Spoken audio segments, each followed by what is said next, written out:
What up guys, it's Cheapie, back with another deck profile and probably the one I am most proud of in the recent times. It is Visa's Diabellstar pile, or you could also call it Visa's Mannadium, Scareclaw, Kashtira, Diabellstar pile. It's just a big pile, it's 42 cards, a deck profile I'm really proud of, and I just wanted to drop it for everyone to see. Maybe just because there's the YCS in America, and maybe someone tops with maybe the same deck because they had the same idea. So I just wanted to get it out for all of you. And yeah, so let's get right into the deck. Starting off the deck with the most important part is triple Samsara and triple Visa Starfrost. Kinda mad about not the matching rarities, but that's a different story. A lot of decks are playing like 2 and 2, but the most important thing, especially if you played Mannadium longer, like for me it's been like 3 months or something. And the thing is, Samsara is an insanely broken card, but the most important thing about the card is you want to see it in combination with Risa Starfrost, and sometimes it's hard to get those pieces into the graveyard, which is why there's Diabellstar and also because of DROLL.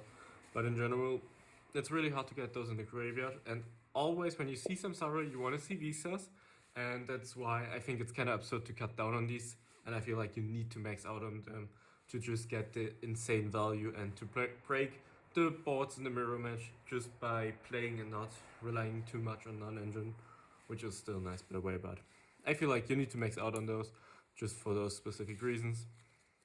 And also like drawing multiples is like, it doesn't matter, like it doesn't matter at all.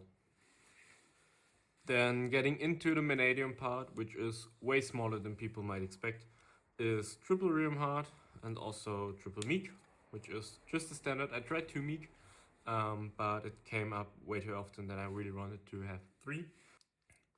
Just playing 3 makes it easier to play through disruptions.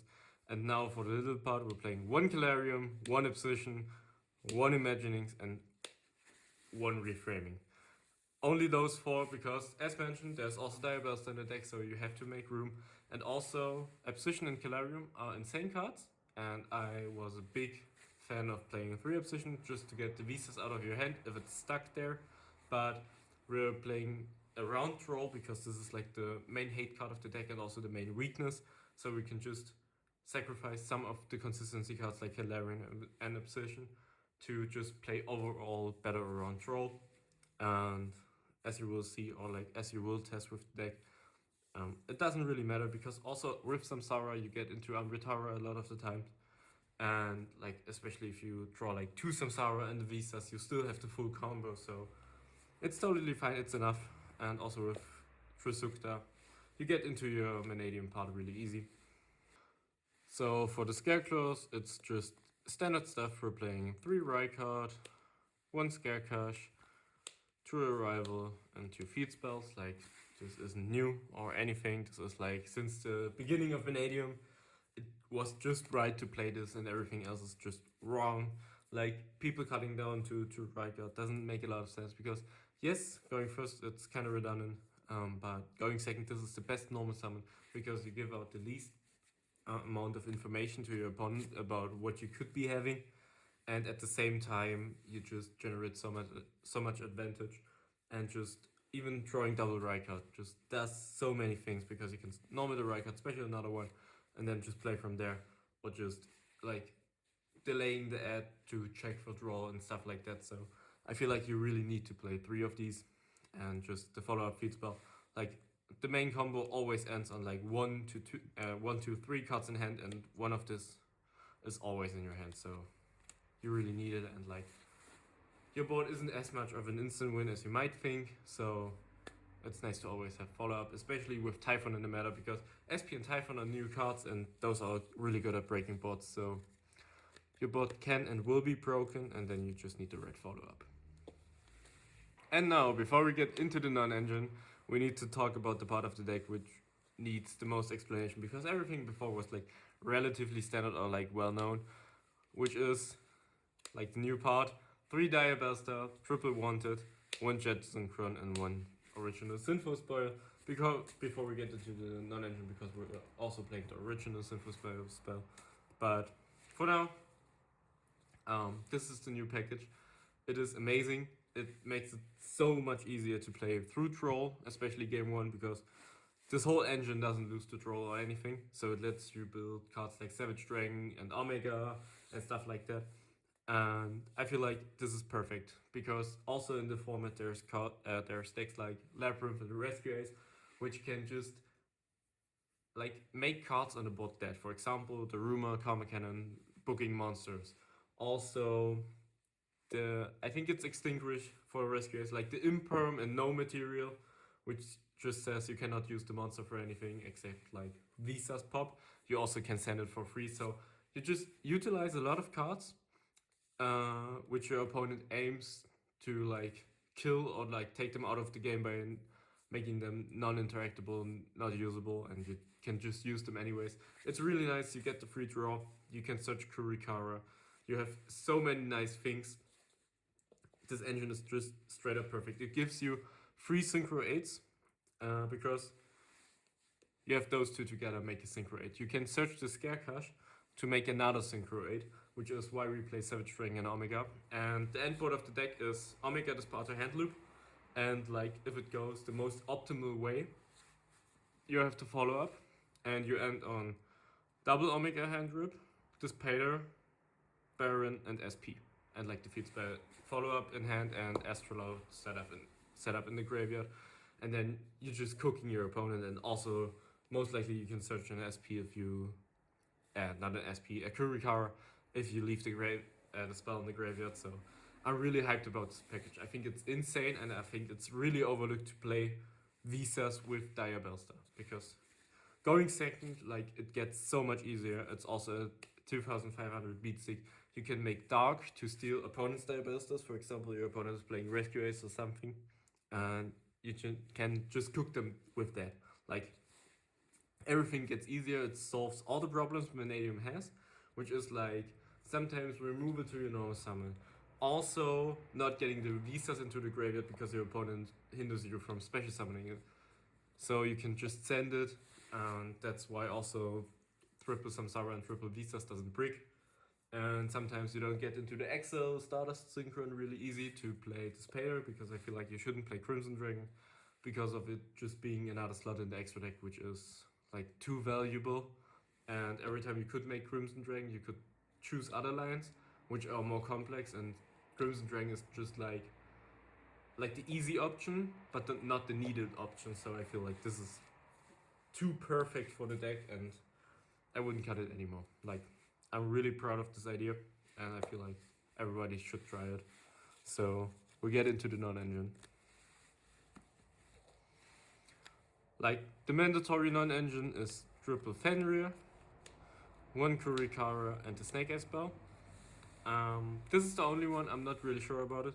I really want to play it because, like, if you draw the Jet Synchron, which is also, by the way, not a brick, because you can just normal Jet Synchron and then pop it with Visas, and then you can just play, like, or play just fine, or draw it with the Diabellstar. You can send it, and like, there's a lot of possibilities. Like, it's not a brick, which is really cool about the engine, because Mannadium is a deck, or like Visas is a deck that does not have cards that are bad to draw, except like maybe the counter trap in some matchups going second, but in general, not really that many cards that are bad to draw, and you don't want to add those.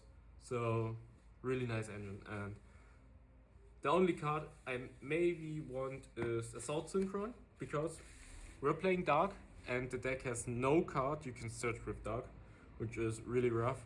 And I feel like this being an Assault Synchron could change a lot of things, but I also really like the card at the same time, because as mentioned, if you draw the original Synfo Spoil or the Jet Synchron, you want to have just something else to set with the Diabellstar, and also it's just threatening more follow-up, like if your opponent doesn't remove it.